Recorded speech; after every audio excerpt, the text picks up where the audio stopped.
Fine, I'll do the fucking intro. I can do the intro. Right, hello, welcome to what is tentatively called My Friend Ben's Top 10 by me and me alone. Working title. Yes, working title. This is a chronicling of my friend Ben's top 100 movies. It's a great title. Yeah, so Ben, you have chronicled every movie you've watched since, what is it, the beginning of the pandemic? Yes. Okay. Yes, and before then, by going through my Netflix, Amazon history, and by looking through all the DVDs in my house. Cool, and tell us, what was the 99th best movie of all time? It was Catch Me If You Can. You heard it here first, ladies and gentlemen. Catch Me If You Can. 99th best movie of all time. Or is that what we're here to find out? Let's get debating. We've just got back from watching it after a 6 months, it feels like, hiatus, because we all collectively got COVID and couldn't record these things. COVID. You got COVID. Nearly gave me COVID. I got COVID, nearly gave you COVID, and then Ben just got regular flu like a pussy. I got sick last week. I lost 6 pounds. Good for you, man. No, in being sick. Like in body fluid. Yeah, good. That's not good. Like in I am dehydrated and it's hard to sleep. Right, cocaine diet kind of weight loss, not actual weight loss. Not I was sick and I thought, man, being sick is a great time to count calories. I also haven't been sick. I've just been travelling. I was sick once, but just out of the country a lot. Yeah. You know. So apart from being sick, what else have you guys done this week? I was there. Yeah, we were all there. We watched Thor 4, Love and Thunder. Thor 4. Two Thor, two Thorius. Yeah, fourth Thor movie, Thor 4, Love and Thunder. Love and Thunder. Love and Thunder, a creative but empty-ass movie. Yes, which Ben loved. I disagree with that. I really, really enjoyed myself. As a creative but empty person, you would. Yes. It's got nothing to do with the fact that it's made by the greatest person on the planet, Taika Waititi. Your head is so far up Taika Waititi's arse that is not even kind of funny. It's just sad at this point. Yeah, it's the place no one would ever find it.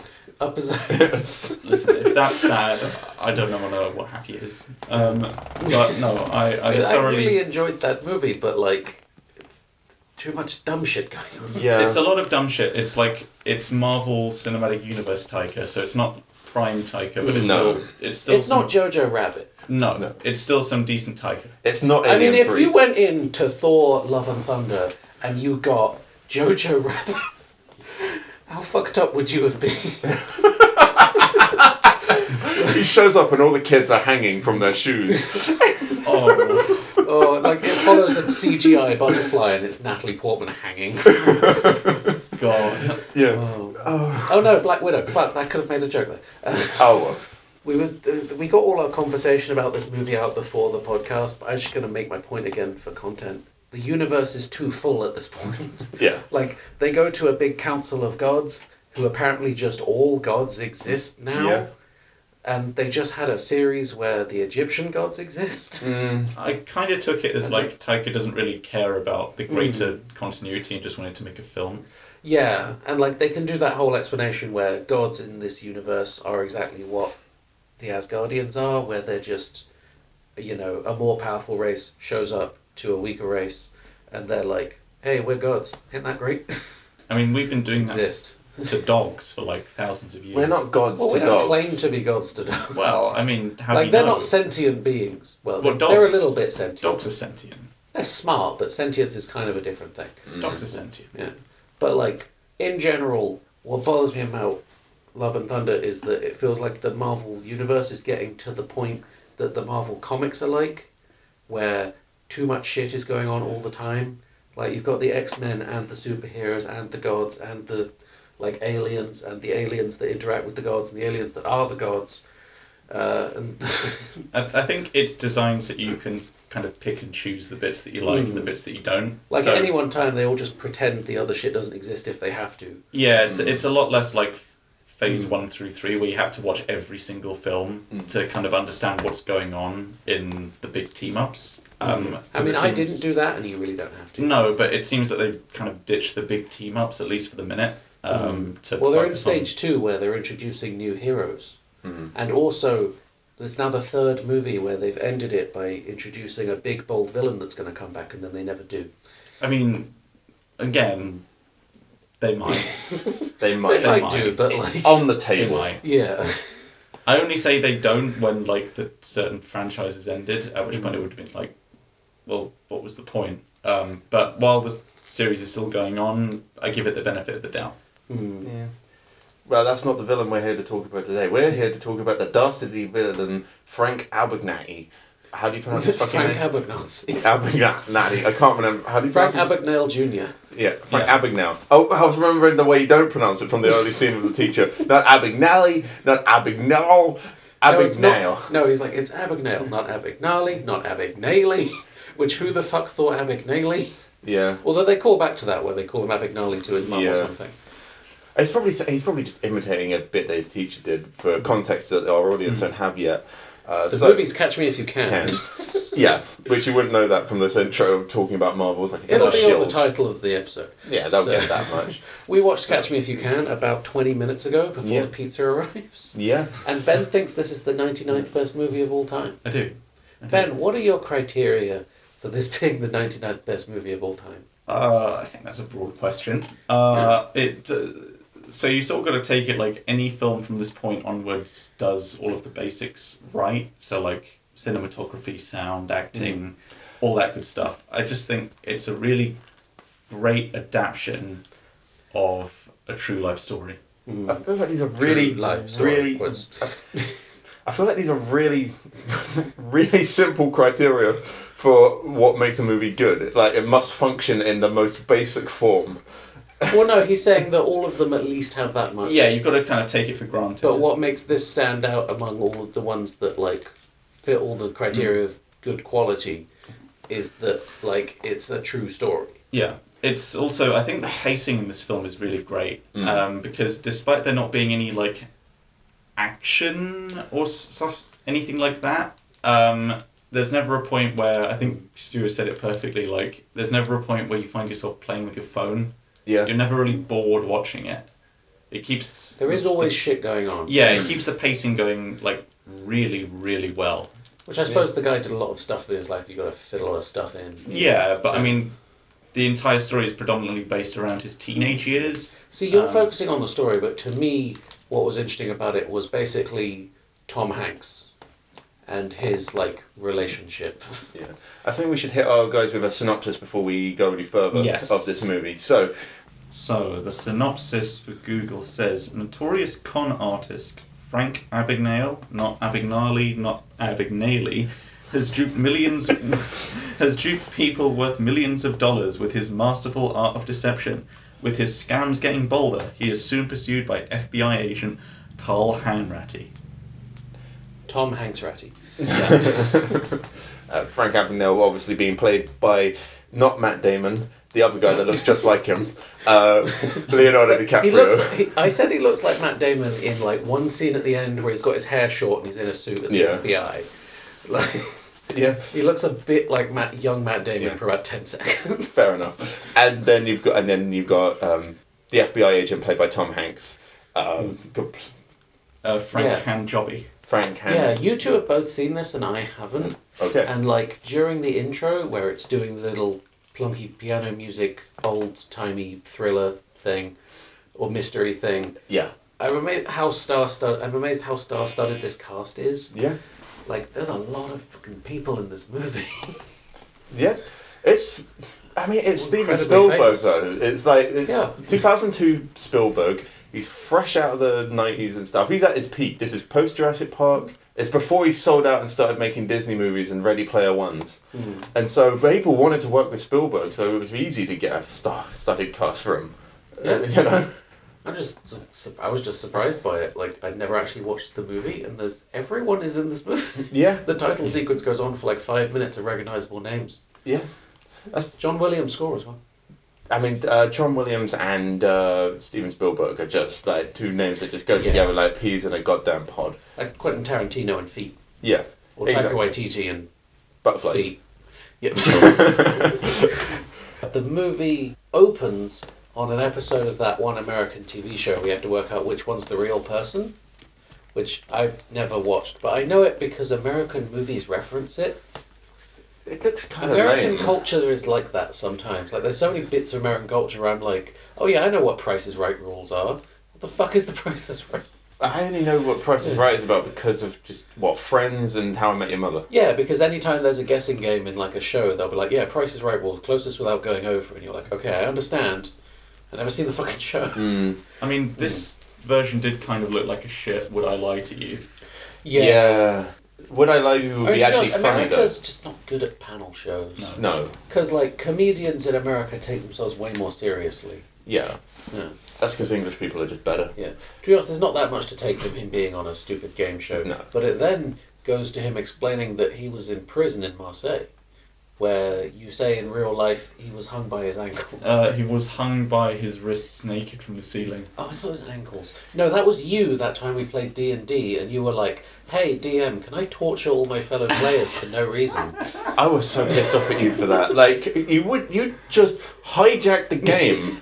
And we're stuck there for like 4 hours of you dicking about with all your fellow orc friends, and we're just up there sitting there waiting for our characters to be able to do stuff and hope that you don't, on a whim, mutilate us. Yeah. So, anyway, we go from him being in prison, trying to make an escape, which is the first point where they establish that he's, a liar. Yeah. And he fakes being incredibly ill when he's only quite ill to try and run away. Yeah? Ugh, he fails, and then we cut to him in childhood, Yeah. where he's being raised by Christopher Walken. Someone at one point says, "You're looking like you're more like your father every day," whose father is played by Christopher Walken. Yeah. I don't even mean to a Christopher Walken, man. I mean, Christopher Walken's not ugly. He has a distinct face. Yeah. But you can't say to Leonardo DiCaprio, "You look more like Christopher Walken every day." Yeah. Can you?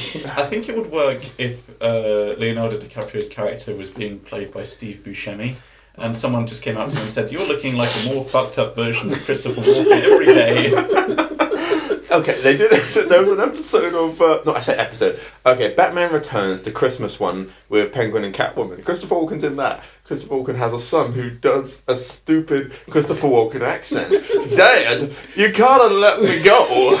You can't do this. Don't worry, son. I'm a better actor than you. I'm going to take the hit.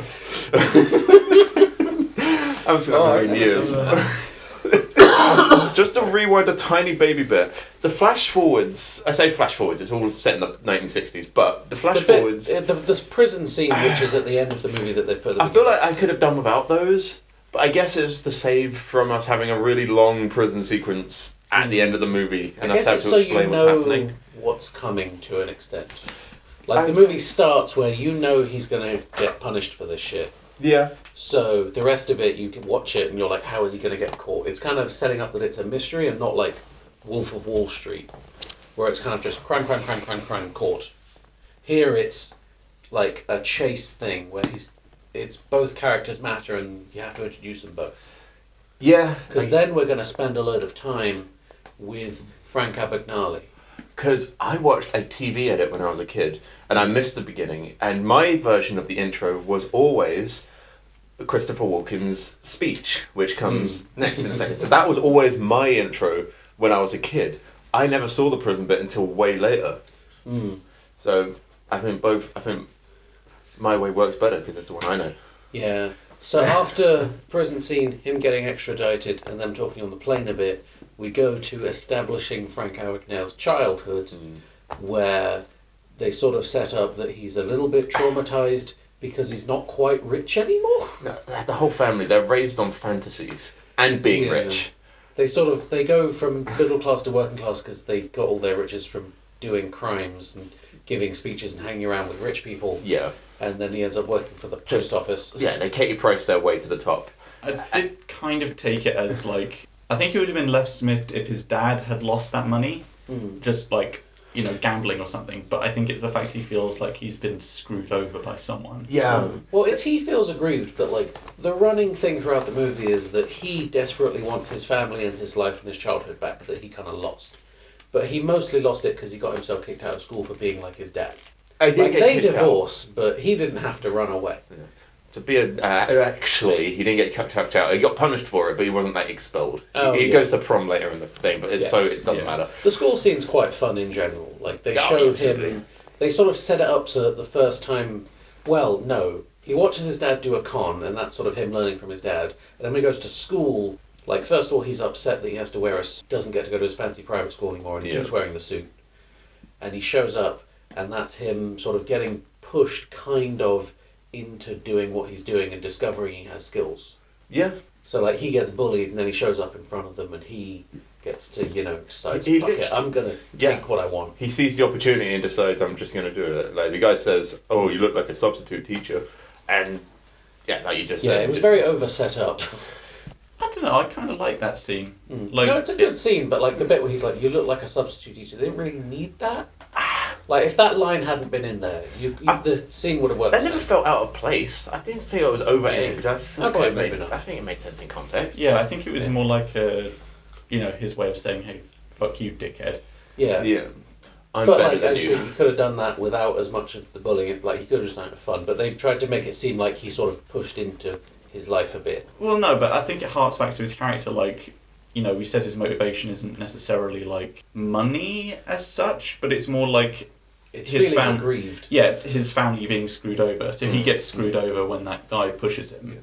Yeah. So he's like, "Oh, fuck you! I'm going to get my revenge." Yeah.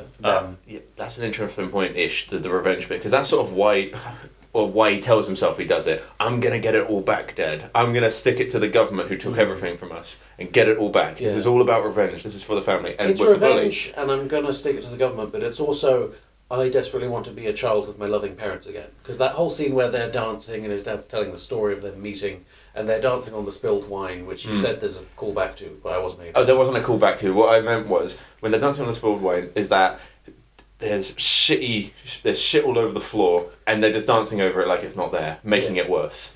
They can not cry over spilled milk, but they can't deal with not having any money.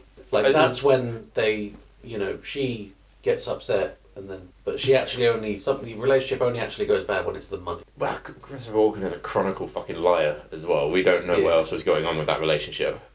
Yeah, my point was stupid. Let's keep Okay, let's move on. I do like that so there's some pretty incredible physical acting when he's caught and he's sitting inside the head teacher's office and he's shrunk down. Yeah. And then he stands up with his dad and they look at each other and then they laugh. Yeah. Because they're sort of realising they're becoming the same, or he's becoming his dad, sort of. Something that you get less in movies now, but because there's a million movies. It seems like that wouldn't necessarily happen in a movie made today. Normally they would talk it out and not have any subtlety. The dad would say, "Oh, I'm not mad, son. It was actually pretty funny." "Oh, thanks for understanding me, Dad," they would say explicitly out loud for us idiot audience watchers. That they actually, Steven Spielberg directed it. So you think it was quite subtly done, the sort of the physical acting and the laugh? It's a kind of a classic case of like show don't tell. Yeah. Best example, I think. Yeah. Instead of spelling it out for us, they just let Like physically he's ashamed, act. but he's also still kind of enjoying himself, and he's connecting with his dad in that he's learning from it. Yeah. Yeah. I'd say that is the 99th best thing in a movie. Yeah, and it adds into why the mum, the French mum, divorces the dad, because the mum doesn't say anything. She's just like, walks off. The dad laughs. So clearly they're on completely different wavelengths. The mum and dad are on the same page, Yeah. There's also, we get set up, he is outside the head teacher's office, and a girl brings up a forged note to leave, and they establish his incredible attention to detail and forgery skills by being like, that should have a fold in it. Yeah. It's like how comedians make jokes about just observing the world around them and able to say the funny side. He's able to do the same thing, but with a con and stuff. He notices those details. It's really well set up. It's really well, just clever. It's set up as like a strange kind of empathy, where he immediately pictures himself as the person receiving the note and thinking, what would I see different? Yeah. Yes. Yeah, I stopped to look at notes, is why that awkward pause was there. So anyway, the next scene is basically his family life is breaking down. He finds out his mum is cheating. Then they establish there's going to be a divorce, and they immediately, not 10 seconds after telling you your parents are getting divorced, decide which parent you want. Yeah. As a child of a fully functional marriage with no problems at all, I don't really know the ins and outs of divorces. I don't know how sudden this would have been, and I don't know what it would have been like in the 60s. I don't know either, but it is I was about to say it's the 60s, so I imagine that's exactly what they would do. Yeah, Ben, you came from a broken home. Tell us. What? Yeah. I'm in the same boat as you. Okay, champ. It's okay, Tiger. I've got no idea No, what but divorce no. looks like. I mean, I read some fucking. Who was it who wrote Tracy Beaker? Jacqueline Wilson. Yeah, I read some Jacqueline Wilson books as a kid. At least now they give you more Yeah. than 10 seconds Yeah. to decide which Yeah. parent you But want to keep. that's the. I mean, I can totally understand why he runs away. He comes home and suddenly, hey, your life's being torn apart. Didn't you realise? So none of this is important. None of this is important. Apart from this really important bit, pick a favourite parent and fuck off with them. But I assume. And so no, he runs away. Yeah, he runs away and he uses the checkbook that his dad gave him Yeah. and tells him, which that scene's really fucked up, where he gives him the checkbook. He's like, "You're part of the club now. We've lost all our money and you don't have anything to spend on, but this is a checkbook." It's Because he's part of his dad's, like, it's from his dad's bank club thing. yeah. It's just Yeah. money and power, white men. Yeah. You know? It's a sort of recurring thing that, like, well, it's not a recurring thing. It's an interesting note that, like, his dad obviously tells him, "You're part of the club." So when he's not rich, he doesn't feel poor, he feels excluded. He's like, "I'm being rejected by the club." Which harkens back in the later in the movie. You see the Yeah. happy family, and he's still not part of the club because he's just pretending.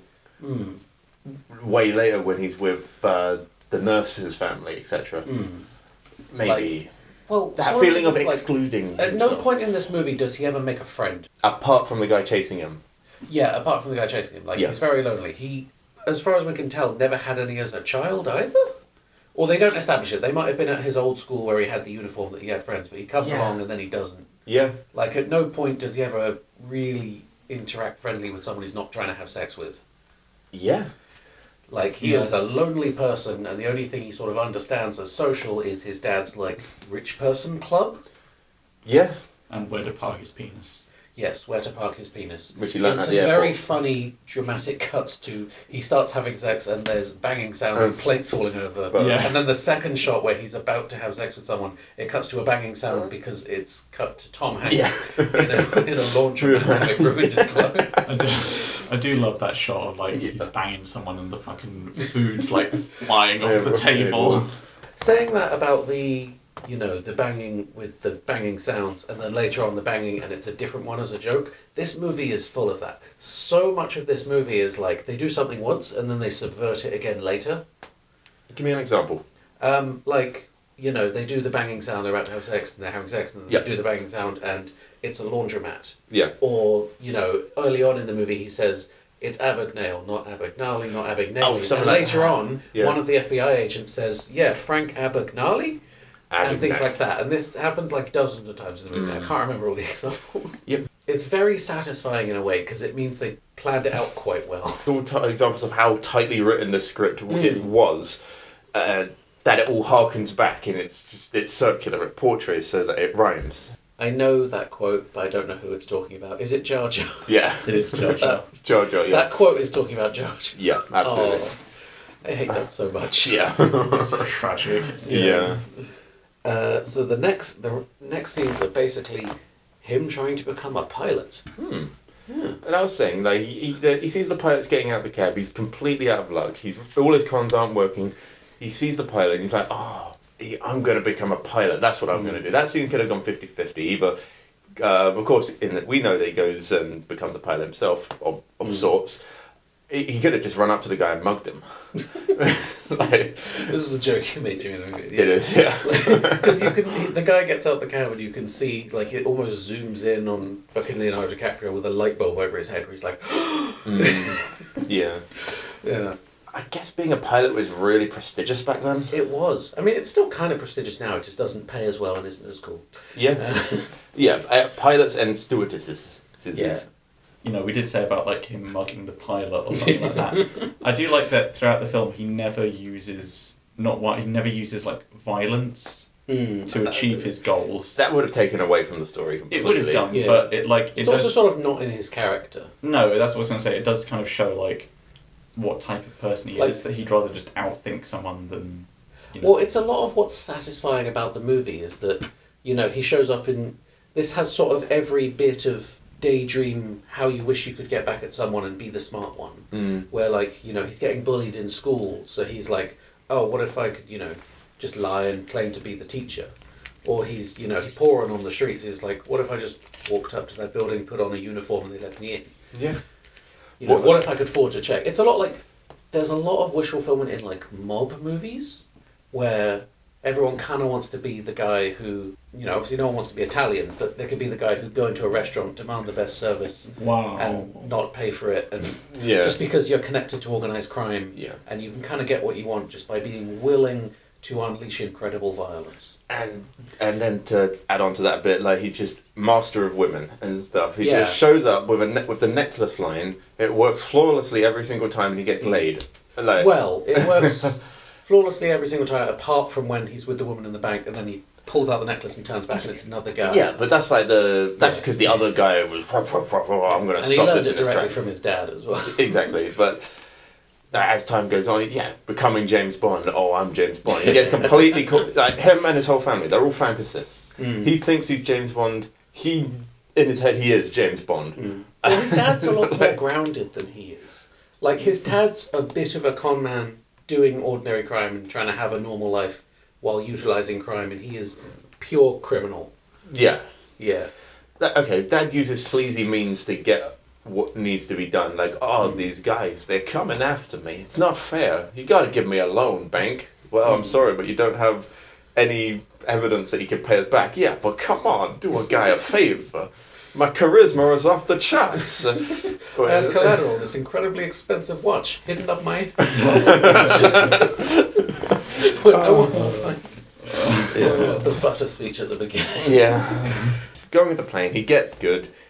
We see him. We're learning how he did. We don't know. I don't really know how accurate this is to what actually happened. How well he was actually doing. I thought it. I was going to care more about the real story, but like I went and looked online, and I was like, I actually don't care. Just the movie's fine. Yeah, fair enough. I just don't have to care if it was ever a real story.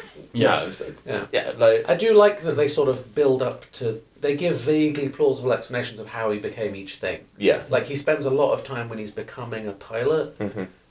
Essentially pretending to be a student and asking questions. Yeah. Or dressed as a pilot, just asking, like just someone at a desk, hey, what's my job? Yeah. It is kind of a timeless story though, because I think like whatever kind of time period you're born into, there are always people that view society or the system as just a thing to be exploited. Yeah. So like the big thing now, I would say, is like in terms of like get rich quick schemes, is probably cryptocurrency. Yep. So you get people obviously taking advantage of that, scamming people on that. There are legit ways of doing it. It's interesting because like there's the thing with crypto is that there's a billion scammers and they're all sort of just a person with a laptop, where kind of like in real life there's a billion con men, but then there's the one interesting one where you're like, oh, this one stands out because he made it cool. Yeah, it's taking advantage of a thing before it's regulated. So like cryptocurrency at the minute is fairly unregulated, just like, we were saying during the film, crime back then must have just been so easy. And so much of this movie is that fucking John Mulaney bit about it must have been so easy to commit crimes 100 years ago. You walk into a scene as a detective and an officer's like, we found a huge pool of the guy's blood and semen in the hallway, and you're like, ooh, gross, clean it up. Now back to my hunch. Sorry, I interrupted. Okay, I was good. It's not really relevant now, but every generation have got their get rich quick. I'm gonna become an airport. I'm gonna become a pilot. I'm going to become a traveling salesman. I don't know if kids ever dreamed of doing that. I'm going to become a radio host. I'm going to become a DJ. I'm going to be a YouTuber. I'm going to be a Twitch streamer. I'm going to run my dad's computer into the ground as I mine for crypto. I do want to know if there was a spike in, like, fraud after this movie came out. Like, people trying to forge checks. I mean, it was 40 years out of date. Yeah, but, like... People still try things. Like, I'm going to admit to a crime here, but I was 16 and also no one cares. 16 and pregnant. No, when I was 16, I forged a fake ID. So I took my provisional driving license. I painstakingly, on my shitty laptop, went into Inkscape, Vector Graphics, and recreated all of the tiny little green wavy lines in the background to as best I could. I couldn't do holograms, but I, just... did one of them and put it in the corner. I copied my entire ID as perfectly as I could using a scan, and then I printed out on acetate paper. I Well, I didn't steal it from school. It was for something else, but Yeah. it was mine. And then I glued that acetate paper to a blank plastic card that was my Isha college ID. Okay. That I just wiped with acetone. I was about to say, though, oh, so this is recent then. No. No, I was 16. But like basically I wanted a fake ID and I only had like PVA glue, so it worked like twice and then it started peeling off and I had to like super glue it back down. But if I used it if I like opened my wallet and held it up to someone, as long as they didn't ask me to take it out, I could have a fake ID. Oh, yeah. Yeah, no, I wasn't 16, I was like 17. Yeah, This is why it didn't matter much, because I Yeah. made it a few months before I was 18 anyway, Yeah. and I knew a load of 18-year-olds. But it was a fun experience. Yes. It cuts into the next scene and we start meeting the FBI. One thing I didn't find believable is like how not seriously they're taking Oh it. yeah, we had very different opinions on this. Yeah, because my opinion was, I'm like, it's a media trope. Like, oh, it's an easy way to make us feel bad for the good guy and stuff. Mhm. Like, oh, look, he's trying, but none of his colleagues are taking it seriously. Like, oh, what? Some guys are stealing from the bank, stealing from airports. So what we're gonna run Asking them how up to for? do their job while he's giving a presentation. Yeah, and he's He was like, "What's bank fraud?" yeah. Yeah, pretty standard. Like, if this was like a school trip in the room, then sure. They're FBI. 90% of their job is white collar crime, guys. Like, I'm all for dumbing it down for the audience. You stick your pen through paper to tell me how a wormhole works, sure. But like, this is Oh, I bank hated fraud. that scene. Yeah, to Like- to talk about Thor. But Yeah, let's we're not bringing go. it back to Thor for a second. Oh my The bit where she's like, "Hey, I'm the one from your physics textbook that you're reading while you're dying. And I'm going to ruin your book and stab a pencil through a thing because you, as an 18-year-old, have never seen someone explain a wormhole before." Like, Come on, Interstellar's been out for ages at that point. like, really, was the hard part of your textbook understanding the concept of a wormhole and not like maths or something? yeah, Or did she just really want to do that demo so she could feel sciencey? I don't know. I don't know. Everyone leave the film alone. It was doing just Okay. fine. You can get off Taika Waititi's dick. Never. Fine. Fine. Alright. Okay, you see what I mean? Oversimplifying for us, the audience, sure. Okay, something like bank fraud, you got to simplify it for us. Yeah. You know? I mean, he does seem to find it very hard to say, if you change these numbers, they post it over there for a while, so it takes a while to realise the crime happened. Yeah. Like, that could have been one sentence. Yeah. Yeah. But just the simple matter that they're not taking it seriously. Like, it's thousands of dollars It's setting in the up- 60s. Yeah, Like, it's setting up that he's asked for a team and he's been given, like, whatever bones. that costs them nothing. Yeah. And he's going to have to work with it for a few years. Schmucks. Yeah. Yeah. I But guess- he does, and it yeah. does give you a very satisfying scenes of him telling them to go fuck Themselves, yeah. They set up that Abignati and FBI agent Tom Hanks. Oh, Not Abignati, not Abignale, Abignale. okay. They set up that Leonardo DiCaprio and Tom Hanks are completely opposites. Well, you know that he's just a regular schlubby normal guy working for the FBI. Yes. And Abignale is banging supermodels and driving sports cars and you know. I do like that they have this. The recurring part of their relationship is he keeps finding out that he is a fraud, but Tom Hanks is like has real adult confidence. Like anytime he asks him for something or tries to interact with him, Tom Hanks just calls him on his bullshit and says no every time. Yeah. And he sort of acts like, you know, an actual dad without being a dad, sort of. Oh yeah. You know, he's trying to set him straight and solve crimes, and, you know, I have no time for your bullshit.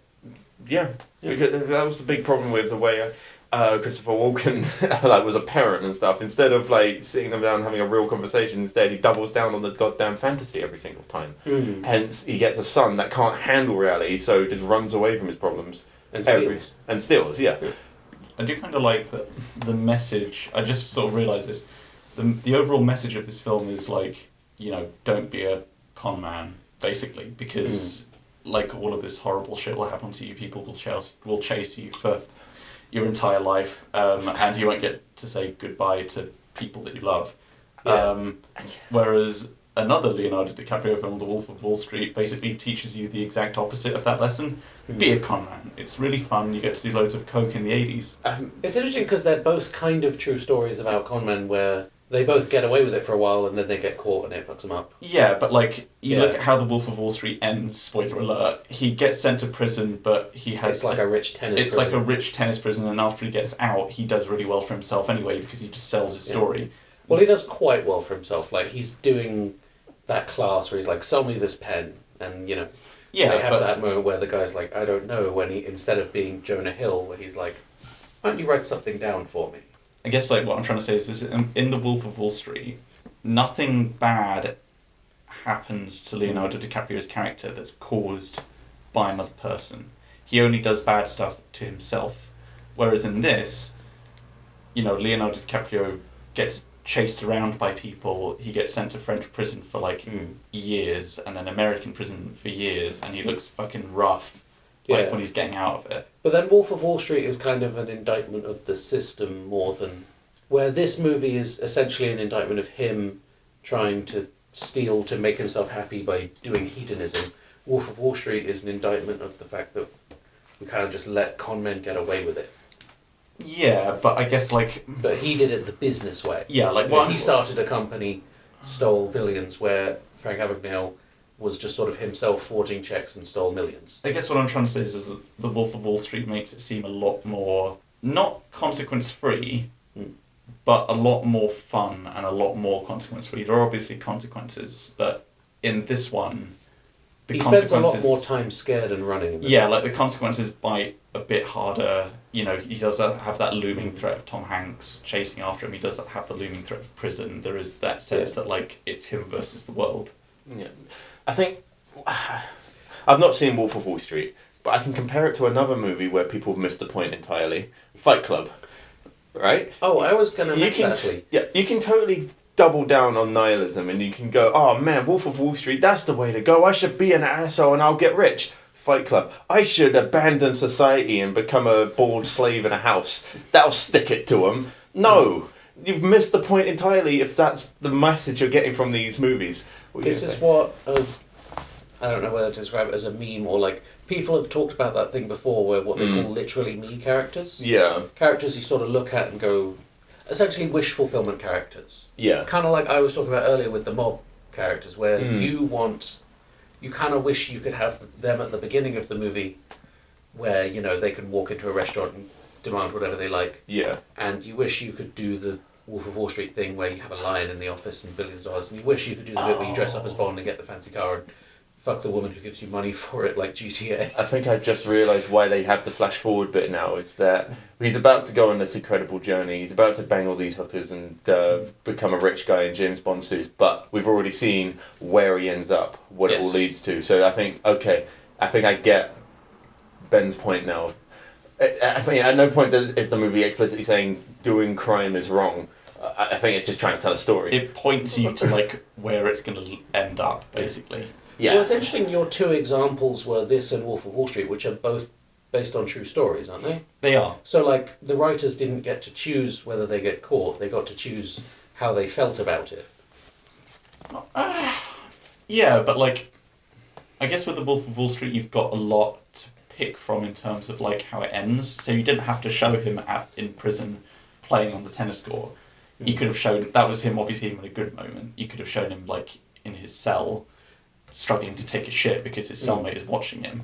But then part of it, the idea of the movie is making the point that like even when he got caught, he still mostly got away with it. Yeah, like crime pays there. Whereas this one, it's like. Whereas this one, crime pays a fair bit, and then you end up a normal person with a normal job. Yeah, exactly. Yeah. But then he made something of himself because he used his skills for good. Yeah, I guess Wolf of Wall Street is a lot more cynical with where it ends up. A lot more of a nihilistic output is that it doesn't matter if we punish these people, so they're going to come out just twice as douchey, but maybe not as rich, but twice as douchey. Yeah, it's like, and I won't spoil it, like, but the agent character, like Tom Hanks's equivalent. Yeah. We get. I don't think you have to worry about spoiling Wolf of Wall Street. No, but it's like popular with Tom Hanks, like in this film, we get a lot of characterization. We get to understand him a bit more, and Yeah, whereas, the FBI and Wolf of Wall Street kind of just show up at the end. Yeah, they show up, and it's like he's always portrayed as like it ends for him, and he is like empty and miserable. And Leonardo DiCaprio is in prison, but he's happy. See, now that I think about it, Leonardo DiCaprio in both of these movies, in this one, when the FBI show up, he has to run and hide and start lying. And obviously in Wolf of Wall Street, he knows that they know exactly what's going on. He just doesn't know if he's going to get caught yet. Like, he's throwing money at them and, like, flaunting it in their face. Where in that one, he has the confidence of his dad, the criminal, where in this one, he has the lack of confidence of, Frank Abagnale Jr. Yeah. Yeah. I think that's fair. That's an interesting difference. What happens next in the movie, Stu? Right, okay. So, doctor stuff and lawyer stuff. Yes. He watched Madlock last night. The sound was off, but he pretty much got the gist of it. So he shows up at doctor school, or as a doctor, and he just shows up and starts dating an impossibly young Amy Adams, who looks 12. Even though I believe we Googled it and she was 27 acting in this movie. They made her incredibly pale. Yeah. They give her the braces, but like the dorkiness and the ponytails and shit, they just make her look like a zombie. Yeah. Or a vampire. Yeah. She has no blood in her in this film. Zero. I think they were trying to just up the ante that she's a soft target, or at least Abigail thinks that she's a soft target. She's dorky and she's naive and manipulable. He manipulates her, but he also clearly worries about her. Yeah. Like, he sees her crying, and then at some point during the conversation where he's like, you should feel better about this, he realises, oh, I could just pretend to be a doctor, kind of. Or it's part of his plan. I think he partly planned it, and then he, much like with being a pilot, finds a woman to explain the job to him and then pretends to do it. That's his whole bit. He chooses marks. It's usually women, because it's the 60s. No, the women aren't the marks. The women are his, essentially, enablers, with or without realising it. Like, he uses the women who have been put in these lower positions but still know what's going on and are capable people to explain the job to him, and then he lies. You're right. To men, essentially. Yeah. I was going to say, I think, he shags basically every woman he comes across in this film. Or tries to. But Amy Adams, I think there was at least a part of him that truly loved her, because otherwise he wouldn't have, tried to meet her at Miami airport. He could have just said, oh, hey, go to Dallas, I'll be there, don't worry. Yeah. And he wouldn't have looked so incredibly upset when he's there and he can't meet her. Yeah. Like, he realises he's surrounded, and he could have just been like, oh, fuck, I guess I'm going. He looks genuinely fucked up about it. That's the clever bit. We don't know if he was surrounded. He might have just been paranoid as shit. They show, all the people he's surrounded by, and then when he leaves, there were people in get hats. down. Like, everyone No, wears there were hats. people on the roof with binoculars. So? Oh, yeah. Okay, fine. Yeah, the ordinary airport bird watchers. Yeah, okay, fine. There was someone with a camera taking pictures. Okay. And there were people on the roof pretending to work. There were, surrounded by people. Every vehicle had guys. Yeah. There is a good shot I noticed where when he's in the car, there's a person in the car behind him sitting perfectly still in one of those big hats. Yeah. You just see his silhouette, and it makes it look like they're right behind him. Yeah. Okay. And it turns out that one's actually not an FBI agent. No, because he's gone in the next scene. Yeah. Yeah. I do quite like that after Amy Adams, doesn't meet him at the airport, and he's left on his own. He doesn't meet her. No, he doesn't meet her, yeah. But, he's... that's the first point in the film, after that scene, that he's left on his own for a prolonged period of time without anyone to care for him. And the scene that we get after that, the one where he's in France, he's fucking nuts. He has lost the plot. And I think, I don't know if he recognises that he always needs someone there for him, which is why he's so ecstatic when Tom Hanks shows up. He kind of needs parents. Yeah. He's a lost kid. Well, his nurse girlfriend Amy Adams, when he says, will your parents accept you after this abortion if you're going to marry a doctor and all that stuff, and he goes through the whole thing, tries to pass the bar. The whole scene where he's meeting their parents and clearly, obviously he's bullshitting and he's stressed about it and he ends up admitting to the dad, but he seems happy in the whole family environment. He starts singing when they sing, and he's sort of going a family and a home, and realising what he wants isn't what he's giving himself. See, I guess, he grows into that, but I thought early on is that he's sat there sort of awkwardly amongst the family while they're singing. He's still not fitting in. He's still not part of the club. And he's smushed into the chair looking small, but then he does start singing. Yeah. and like then he's sort of watching the parents like washing dishes together or whatever it is and being happy, and like he seems genuinely happy in it. Yeah, and he's living the fantasy a little bit longer, and he's still clinging on to the idea that his parents might Although he just. doesn't have Christmas with them. He uses Christmas to call Tom Hanks. Tom Hanks. He's clinging on to that idea that his parents can still just get back together after all this time, and they can just go to Hawaii. He can get it all back and stuff. And I guess that's him indulging. It's someone else's fantasy, but he's sticking with it for a bit. Yeah. And stuff. The Christmas scenes with Tom Hanks are just so important because I think that's that's Abagnale's character. He's alone. He's lonely as shit. He's got all the money in the world. All he has is the man chasing him. It's the closest thing he has to a best friend. Yeah. He's sort of in the movie. You see, he has his dad, and he has women. Yeah. And like, as far as I can tell, says very few words to his mum. Like, they do scenes together, but most of them he's not talking or not saying much. His mum, I guess, a product of the 60s, his mum was a prize that was won by Christopher Walken all those years ago. She wasn't a real person. That is how it tells the story. Yeah. And that's how... But then they clearly like each other, and until she cheats, like... Yeah. But it's not, oh, don't cheat, you'll tear the family apart. It's, don't cheat, you're being bad to my dad. The man that owns you. Okay, he's never as sexist as that, but like his mum is just the trophy bride. All these women are just trophy women that he's able to sleep with. The role of women in this movie is just interesting. Provocative. Like the whole scene where he's becoming a doctor and he's doing roll call and he needs to pick out some doctors and nurses for his shift. Yeah. So he just lines up all the women against the wall. Or the scene where he needs a distraction to get into an airport, so he goes to a school dressed as a pilot and again selects from dozens of women what he wants. Or the scene where he meets a model and sort of pays her for sex, but not really. Yeah.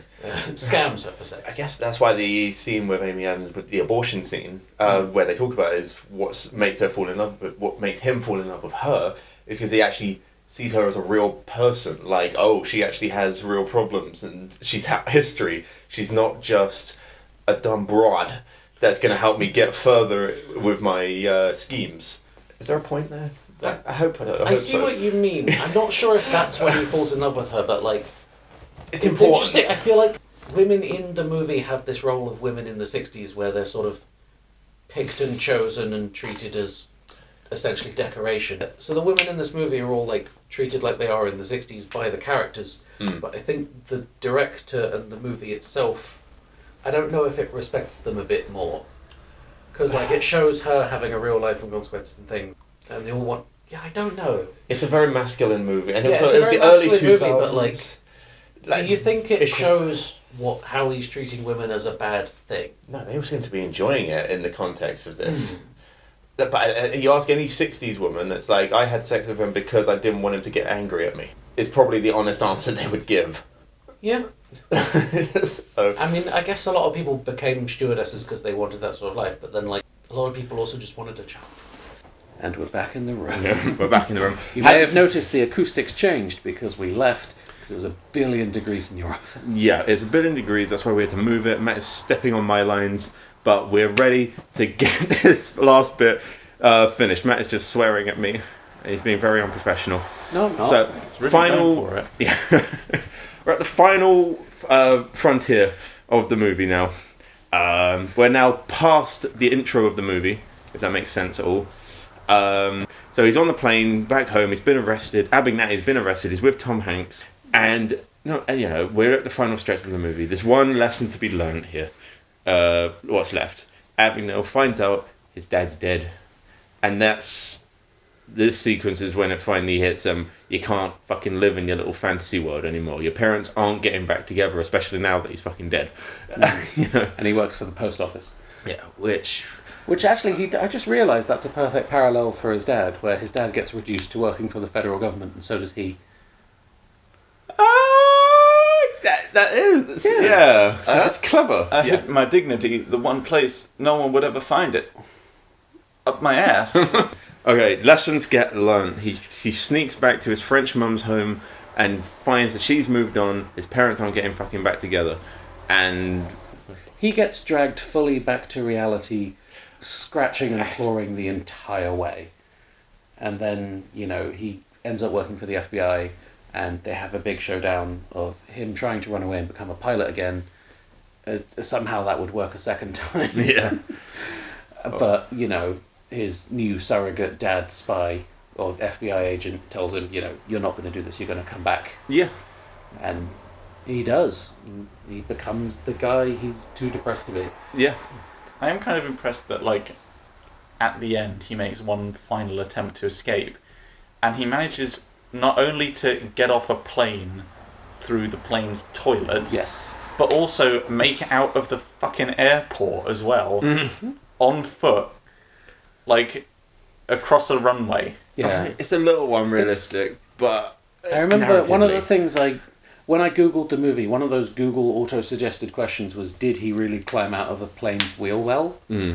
Because I'm not even sure how that would be connected to the toilet, but he's a pilot, so I assume he would know vaguely how a plane's work. He has no fucking clue how a plane works. Well, he pretended to be a pilot for long enough that he would at least know which parts of a plane are connected together. I don't think so. Well, you could justify it in the movie. Yeah. He did actually do a lot of flights. He did do a lot of Yeah. being a guy looking around asking stewardesses questions. Yeah, you're right. I didn't actually look at the answer for whether that happened in real life. No, there's no point in looking at that. No. But yeah, he escapes by disassembling a toilet, climbing out a wheel well, and running away. Yeah. And the movie ends with a nice cliche 70s outro of, he was escorted by the police. He learned his lesson for 15 years hard jail time. Him and Abigail will remain friends for over 15 years to this day, closing all kinds of crimes together. That's how I imagine subtitles sound when read in the 70s. You're in your mind, you read subtitles as Plinkett. Yeah. Yeah. I'm glad I don't have your brains. That's the meanest thing that I've heard anyone ever say. I'm glad I don't have your brain. God. People have said that to me. I hate myself a lot of the time anyway. You get used to it. Oh, don't hate yourself. We think you're neat.